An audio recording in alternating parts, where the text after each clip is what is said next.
Horror कहानियां थी। खून की प्यास पार्ट 2। और उसके बाद वो जंगल एक बार फिर से सुमन की चीखों से गूंज उठा। लेकिन आज की रात सुमन की चीखों को सुनने वाला वहां पर कोई भी नहीं था। अगर वहां पर कोई मौजूद था तो बस हरिया, जो कि अब एक भेड़िए में बदल चुका था। सुमन के बालों को पकड़कर घसीटते हुए वो जंगल के बीचों बीच एक जगह पर ले जा रहा था। अगली सुबह गांव में। अरे भाई, पता नहीं क्या बात है, अपने गांव का हरिया किसान और उसकी पत्नी सुमन दोनों गायब हैं। दोनों का कोई अता पता नहीं। अरे कैसी बातें कर रहे हो भाई, ये कब हुआ है? अरे पूरे गांव में खबर फैली पड़ी है। कल रात को दोनों खेत की तरफ जा रहे थे, लेकिन लौटकर आए ही नहीं। तो हो सकता है अपने खेत पर होंगे। पूरा गांव ढूंढ कर आया है भाई। जानते हो क्या मिला वहां पर? क्या हुआ भाई? क्या मिला? बताओ हमें, क्या मिला? अरे हरिया की पत्नी सुमन के कपड़े पड़े हुए थे। शरीर का एक एक कपड़ा फटा हुआ झोपड़ी के बाहर पड़ा था, लेकिन दोनों पति पत्नी का कोई पता ठिकाना नहीं था। अरे भाई, लेकिन उसका जो दोस्त है ना रामू किसान, उससे पता करके आते हैं ना। अब तक तो दोनों साथ ही खेत पर जाया करते थे। हाँ, हमें उसके घर जाना चाहिए भाई। चलो वहाँ चलते हैं, चलो। वो सारे लोग रामू के घर पर पहुंचते हैं। रामू अपने घर के बाहर बैठकर हुक्का पी रहा था। आज सारे के सारे लोग टोली बनाकर मेरे घर क्यों आ रहे हैं? क्या कोई मर गया क्या भाई? अरे कैसी बातें कर रहे हो? तुम्हारा सबसे अच्छा दोस्त हरिया और उसकी पत्नी गायब है और तुम यहाँ बैठकर हुक्का पिए जा रहे हो हैं? रामू ने अजीब सी नजरों से उन सब गांव वालों की तरफ देखा, जिसकी वजह से वो लोग एक बार के लिए डर गए। गायब है? अरे गायब नहीं है, मुक्ति मिल गई है। उन दोनों को मुक्ति मिली है।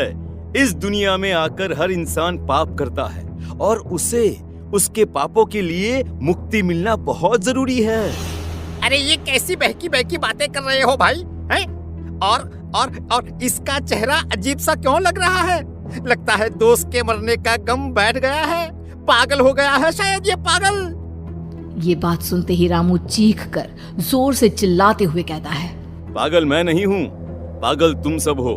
और ये शैतानी जंगल अब तुम में से किसी को नहीं छोड़ने वाला, सबको खा जाएगा। याद रखना मेरी बात। शैतानी जंगल? कैसा शैतानी जंगल? लगता है रामू पागल हो चुका है। हमें यहाँ से चलना चाहिए भाई। चलो। तभी रामू की पत्नी बाहर आती है। नहीं, आप लोग इनकी बात का बुरा मत मानिए। 2 दिन पहले हरिया के साथ खेत पर गए थे। जब से वहाँ से आए हैं तब से ऐसी ही बातें कर रहे हैं। भगवान जाने ऐसा क्या देख लिया उन्होंने, खेत में कुछ भी बड़बड़ाते रहते हैं। लेकिन गांव के लोगों ने कमला की कोई बात नहीं सुनी और वो सब वहां से चले गए। रात अब धीरे धीरे ढलने लगी थी। तभी अचानक किसी ने धीमी सी आवाज में रामू को पुकारा। रामू, आ जाओ, मैं तुम्हारा इंतजार कर रहा हूँ। और सुनो, अपनी पत्नी को साथ लेकर आना, नहीं तो काम अधूरा रह जाएगा। ये आवाज सुनते ही रामू के चेहरे पर शैतानी मुस्कुराहट आ जाती है। वो धीमे कदमों से अपने घर के अंदर आता है। क्या हुआ? तबीयत ठीक है ना अब आपकी? मैं तुझे अपने साथ खेत पर ले जाने आया हूँ, चल। मैं तुम्हारे साथ कहीं नहीं जाने वाली।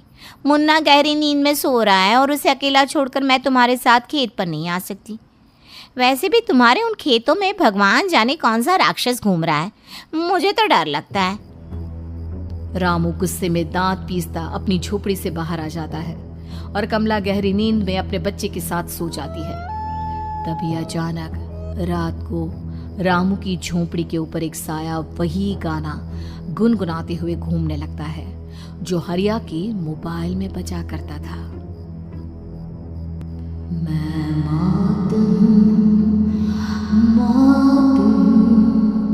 मौत जो पसरी है चारों ओर, जो आएगी कहीं से भी निगल जाएगी सबको। मैं ये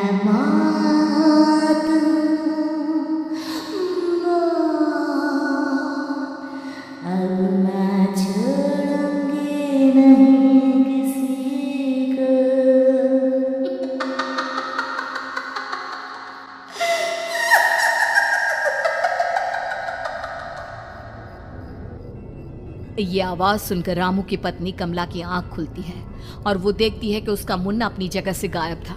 कमला चीखते हुए बाहर दौड़ कर आती है।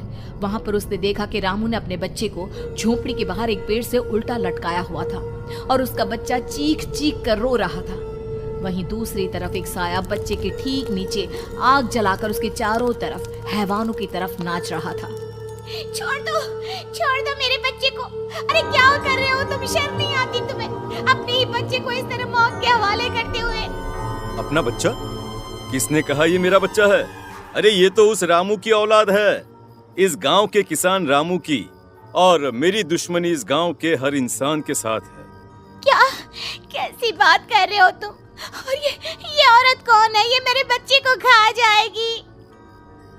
तभी अचानक से उस साया ने एक बेहद खतरनाक दिखने वाली औरत का रूप ले लिया और उसकी आंखों से आग निकल रही थी। सही पहचाना तूने। मैं तेरे बच्चे को खा जाऊंगी। अगर तू अपनी इस हैवान पति रामू के साथ जंगल नहीं आई तो मैं तेरे बच्चे को खा जाऊंगी। लेकिन क्यों? आखिर क्या चाहती हो तुम मुझसे? मुझे जंगल क्यों ले जाना चाहती हो? औरत बुरी तरह से ठहाके मार मार कर जोर जोर से हंसने लगी और साथ में रामू भी। ये तो तुझे वहाँ चलने के बाद ही पता चलेगा ना। अगर तू नहीं आई तो थोड़ी देर में तेरा ये बच्चा आग में जलकर मर जाएगा। चल जल्दी। नहीं, मेरे बच्चे को छोड़ दो। तुम जहाँ कहोगे मैं तुम्हारे साथ चलने के लिए तैयार हूँ।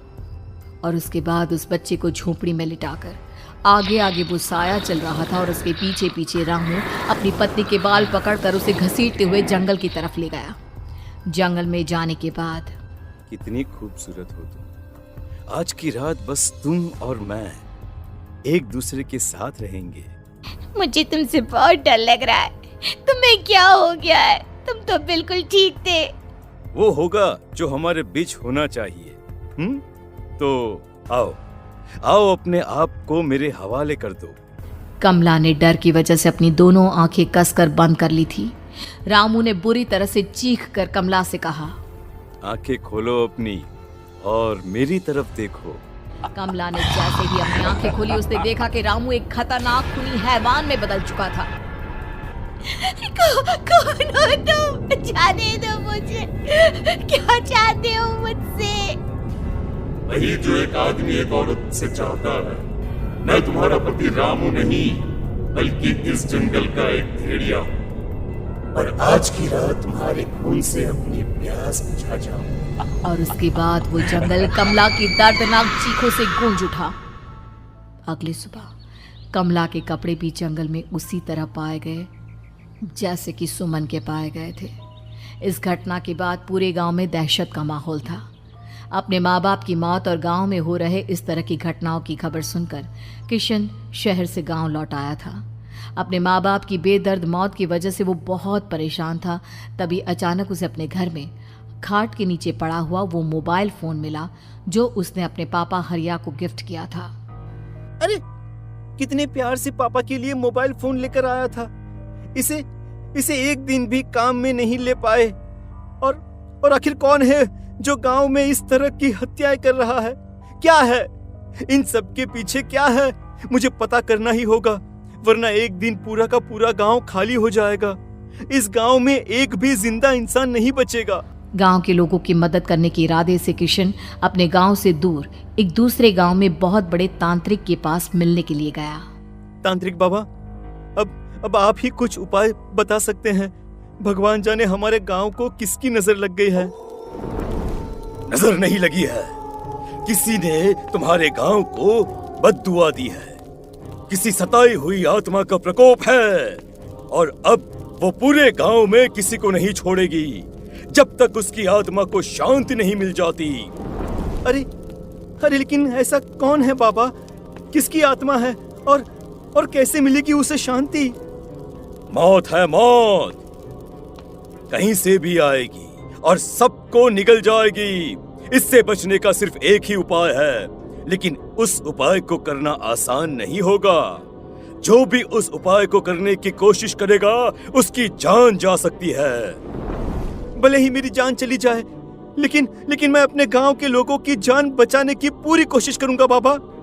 तो ठीक है, फिर अगली अमावस की रात जैसा मैं कहता हूँ वैसा ही करना। अमावस की रात तांत्रिक के बताए अनुसार किशन अपने साथ केरोसिन लेकर जंगल की तरफ चल पड़ा। उसके हाथ में देवी के मंदिर का सिंदूर भी था। किशन जंगल के बीचों बीच पहुंचा। ये देखकर उसकी आंखें फटी की फटी रह गई। वहां एक उबलते पानी का तालाब था और कई लोगों की लाश लटक रही थी। किशन के माँ बाप की लाश भी वहीं थी। माँ, बापू, क्या हो गया? ये क्या हो गया? तभी वहां पर एक औरत और आदमी आते हैं। उन्हें देखकर किशन चौंक जाता है। गोपाल काका, आपकी तो 5 साल पहले मौत हो गई थी। और निर्मला काकी, आप? हाँ, मौत तो हो गई थी, लेकिन तुम ये नहीं जानते कि हमारी मौत कैसे हुई थी। क्या कहना चाहते हैं आप? कुछ नहीं, बस ये जान लो कि अब इस गांव में कोई जिंदा नहीं बचेगा। लेकिन क्यों काकी? क्योंकि 5 साल पहले इन गांव वालों ने मुझे डायन बताकर पत्थर मार मार के मार डाला। मेरी कोई गलती नहीं थी।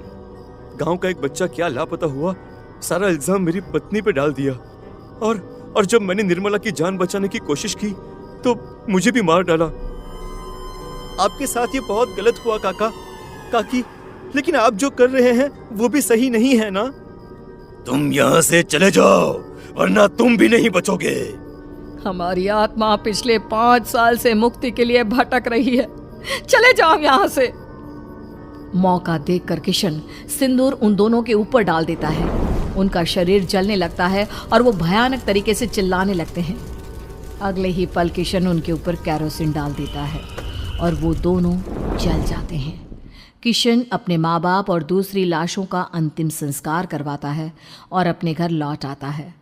लेकिन वो अभी भी इस बात से अनजान है कि मोबाइल अभी भी बज रहा था। मैं मौत हूँ, मौत।